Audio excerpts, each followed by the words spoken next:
Kristo Yesu akuzwe bavandimwe, ni Marie Clarisse Mukandengo nk'uko bisanzwe. Reka nkomeze ngushimire wowe wakoze subscribe, ugakora share, ugakora like ndetse na comment. Nawe utarabashije kugira icyo ukora ariko ukareba, ndagushimira kubw'iyo nkunga waduteye. Ubushize nari ndimo mbabwira ku muntu wari wambajije ikibazo cy'inzoga, ati se inzoga zihuriye n'uburwayi bwo mu mutwe ubwo ntubeshya? Nagusobanuriye mu ijambo riri mu Migani, usomye mu Migani 23 kuva ku murongo wa mbere kugera ku wa 35, utiriwe unarenga aho ngaho, nawe ubwawe wakwisubirizwa. Kristo Yesu akuzwe. Nawe wakwisubirizwa kuko batubwira byinshi, batubwira umuntu wasinze uko aba ameze, batubwira imyitwarire, ariko rwose muvandimwe niba unanywaho gerageza umwe mu rugero, umwe gakeya, we kugera ubwunywa ku buryo wata ubwenge. Uyu munsi rero tugiye kureba umukristu mu bigeragezo. Kristo Yesu akuzwe. Ku izina ry'Imana Data na Mwana na Roho Mutagatifu, amina.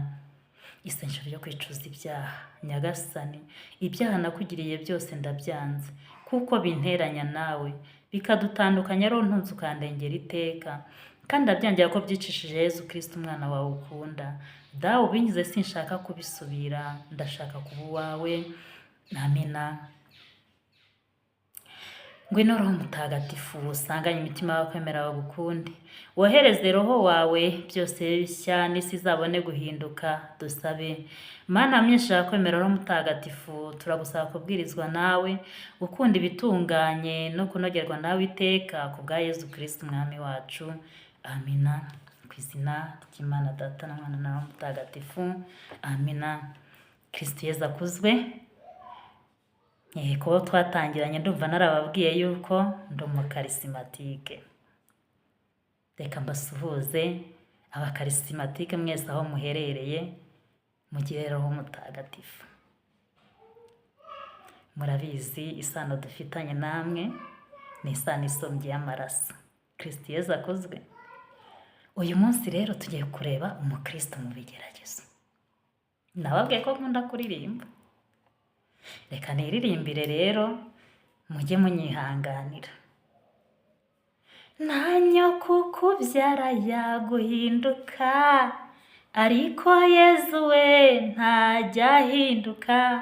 Umugabo washatse yaguhinduka, ariko Yezu we ntajya ahinduka.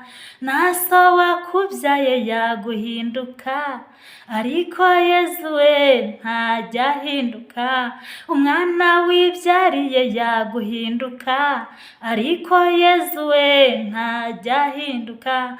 Umuturanyi wawe yaguhinduka, ariko Yezu we ntajya ahinduka.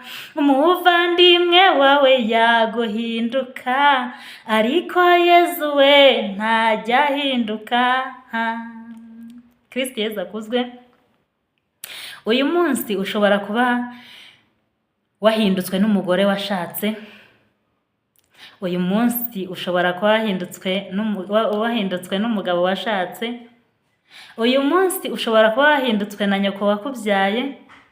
Uyu munsi ushobora kuba wahindutswe na so wakubyaye, ariko abo bose nibaguhinduka ujye wicara wiririmbira uti, umwana wibyariye yaguhinduka, ariko Yezu we ntajya ahinduka. Kristo Yesu akuzwe.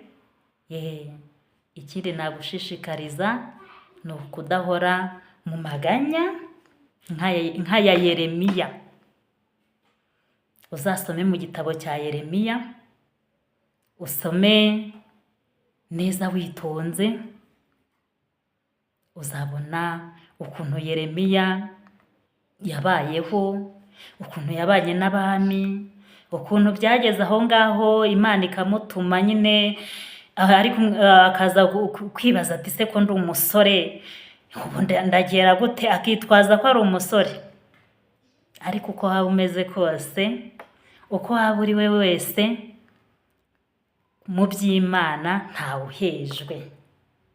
Waba ufite ubumuga, waba udafite ubumuga, waba muzima, waba urwaye, umaze kubatizwa wese agakomezwa, abahawe kubwiriza inkuru nziza ya Yezu Kristo. Kristo Yezu akozwe. Wiheranwa n'agahinda rero muvandimwe, ndagukomeje. Wihera mu bibazo bitarangira by'ingo zino minsi. Wihera mu bibazo bitarangira by'imiryango y'iminsi ya none. Wihera mu bibazo bitarangira bya nyoko wakubyaye akaguta iwanyu.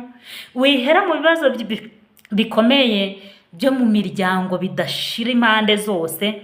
Uyu munsi wa none soma amateka ya Yeremiya, numara kuyarangiza ku musozo wayo uzabona ko handitse ngo iryo sezerano,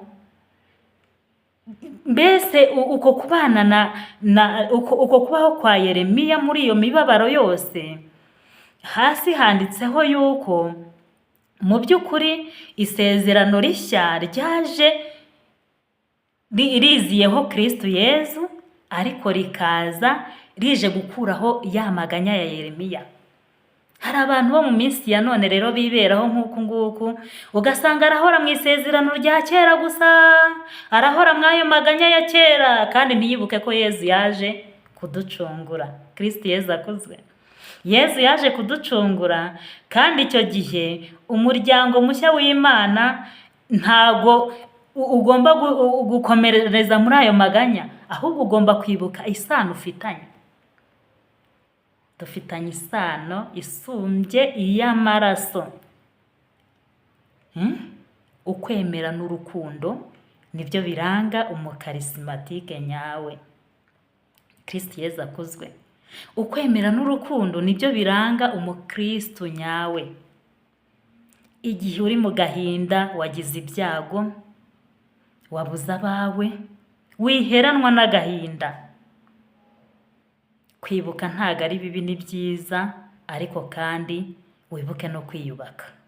Igihe cyose wagize ibibazo, igihe cyose wagize agahinda, wibuke ko Yezu yaje gukuraho ibyo byose byari bikuboshye, akakubwira ati mwana wanjye ndagukunda, mwana wanjye ndi kumwe nawe.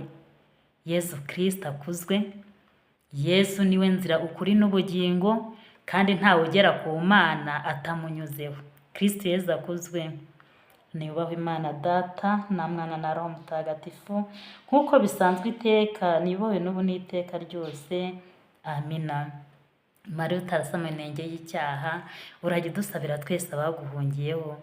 Bazina bacu batagatifu, mudusabire ku izina ry'Imana Data na Mwana na Roho Mutagatifu. Amina. Dusabirane.